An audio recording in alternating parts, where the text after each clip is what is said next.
Semua orang menginginkan kaya, dan hal tersebut merupakan sesuatu yang lumrah. Di kesempatan kali ini, diri kita akan membahas mengenai cara mentargetkan kekayaan dan meniatkannya dengan serius agar apa yang dihajatkan secepatnya dikabulkan oleh Sang Hyang Sejati, Gusti Allah Subhanahu wa Ta'ala. Assalamualaikum warahmatullahi ta'ala wabarakatuh. Salam sejahtera bagi saudaraku semuanya. Salam dari saya, Ki Sabrang Alam.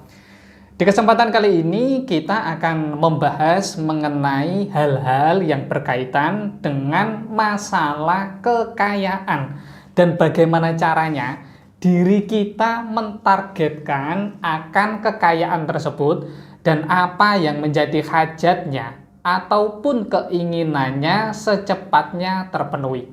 Namun sebelum saya membahas akan hal tersebut, saya meminta waktu kepada saudaraku semuanya agar berkenan untuk menekan tombol subscribe serta aktifkan notifikasi lonceng yang ada di bagian samping, karena insya Allah akan ada video yang bermanfaat lainnya.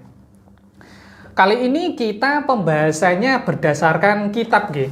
Soalnya kalau pembahasan berdasarkan kitab itu penjelasannya lebih enak, lebih runtut, dan kita memahami bahwasanya keilmuan tersebut berasal dari Syekh Maloyo Kanjeng Sunan Kalijogo.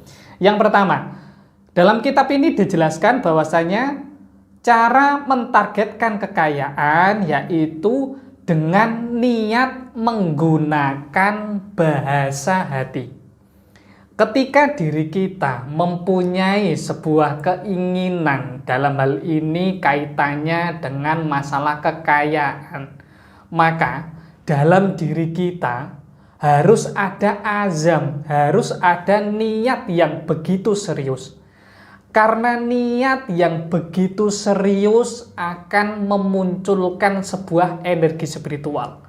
Dari energi spiritual tersebut, maka bisa diolah untuk membangkitkan energi kekayaan yang ada di dalam diri kita.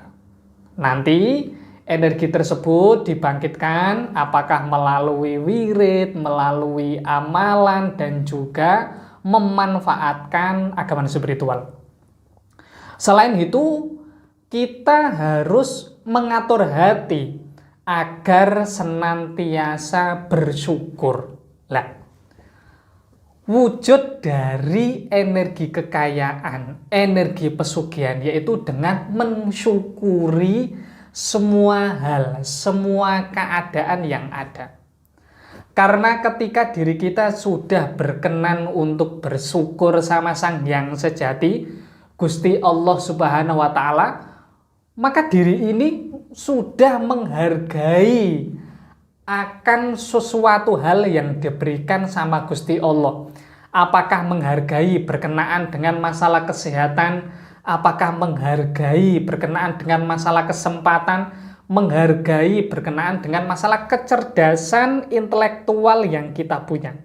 Karena ketika diri kita sudah menghargai akan hal tersebut, maka langkah selanjutnya kita bisa memanfaatkan modal tersebut dengan maksimal. Selain itu, syukur bisa menyatukan niat dengan roh spiritual. Seperti yang tadi saya jelaskan, bahwasanya ketika diri kita ngazam, ketika diri kita mempunyai niatan yang serius untuk sugih, maka roh spiritual dari kekayaan tersebut akan muncul. Dan bisa muncul dan terikat dengan niat tersebut harus didampingi dengan wujud syukur. Ketika diri Anda saat ini baru bisa makan 1 kali sehari, nggih mboten napa-napa, disyukuri.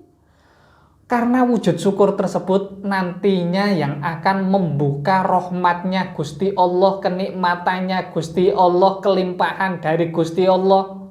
Dari kenikmatan, rahmat, dan lainnya itu nanti bisa menggali potensi agar diri kita bisa lebih sugih, lebih kaya dengan maksimal. Kemudian ketika hal tersebut sudah bisa menyatu dengan diri kita, ketika diri kita menghadapi beberapa rintangan itu rasanya mudah. Rintangan apapun yang menghalangi itu tidak akan dirasakan. Soalnya niatnya, ngazamnya, serta roh spiritualnya sudah terikat dengan wujud syukur. Jadi ketika diri kita jualan, saat ini baru dicoba sama Gusti Allah sepi, ya tetap berusaha. Niatnya itu masih tetap kenceng, masih tetap bergejolak mengenai aura kesungguhannya. Aura kekayaannya ini semakin muncul. Tidak peduli dengan beberapa rintangan, ucapan orang, dipaida orang. Hal tersebut tidak akan dipedulikan. Karena niatnya, ngazamnya, syukurnya sudah muncul, sudah terikat dengan maksimal. Hal tersebut yang akan mempermudah untuk menggapai apa yang dihajatkan.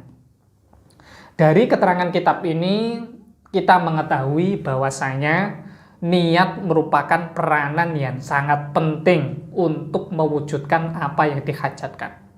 Kemudian ketika diri kita sudah berniat untuk sugih, berniat untuk kaya, monggo diwujudkan dengan rasa syukur, mensyukuri keadaan yang terjadi. Ketika ngazam, niat, serta syukur sudah menyatu, maka energi kekayaan akan muncul dengan maksimal. Ketika kita melakukan sesuatu hal akan lebih mudah. Ketika diri kita mendapatkan halangan apapun, rintangan apapun, ucapan orang yang gak jelas, dipaida orang, dimarahi orang, dizolimi dan lainnya, hal tersebut secepatnya sumingkir. Dan nantinya fa insyaallah secepatnya jenengan bisa meraih akan sugih tersebut. Demikian wejangan kali ini yang dapat saya sampaikan untuk saudaraku semuanya. Kurang lebihnya saya mohon maaf jika dalam hal ini ada beberapa ucapan ataupun tindakan saya yang kurang berkenan bagi saudaraku semuanya. Di kesempatan selanjutnya saya akan membahas mengenai cara mempraktekkan energi pesugihan. Kurang lebihnya saya mohon maaf.